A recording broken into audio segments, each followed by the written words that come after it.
ملاک از خود شروع کنم. باز میگه هر وقت که دعوت میکردین اول از خود شروع کنین، به خاطر از اینکه ما چند تا صدیق قاق دارم دل مام نمیشه. خب یعنی 300 روپیه من انداختم اینجا.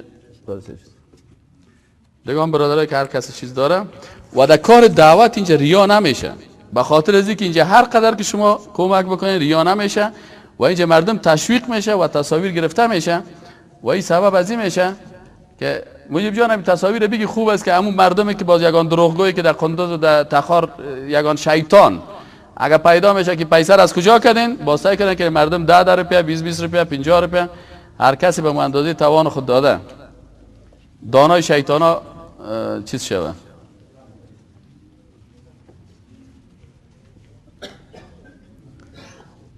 اتناشه کسایی که توان $100 داره وام یک 5 پرته او باید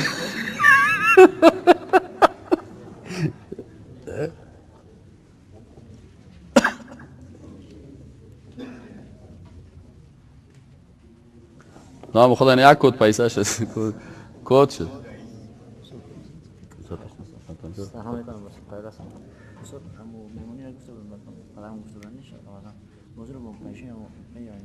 تو حساب کو چند روپیه شد انشاءالله. تو بیا چیز جان کتشموری هم کود بکن.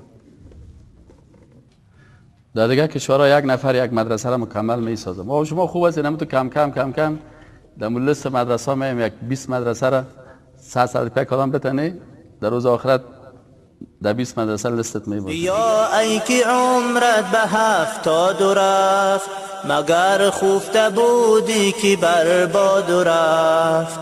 بیا ای که عمرت به 70 رفت مگر خفته بودی که برباد رفت.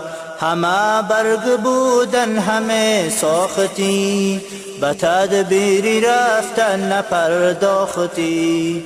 همه برگی بودن همه ساختی به تدبیری رفتن نپرداختی. قیامت کی بازاری میمونیهن منازل به اعمالی نیکو دیهن.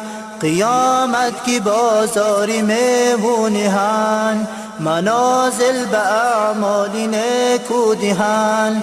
بزاعت بچندان که آری بری وگر مفلسی شرمساری بری. بزاعت بچندان که آری بری وگر مفلسی شرمساری بری. کی بازار چندان که آگنده تر تهی دست را دل پراگنده تر. کی بازار چندان که آگنده تر تهی دست را دل پراگنده تر. زی پنجه درم پنجه گر کم شود دلت ریش و سر پنجه ای غم شود. زی پنجه درم پنجه گر کم شود.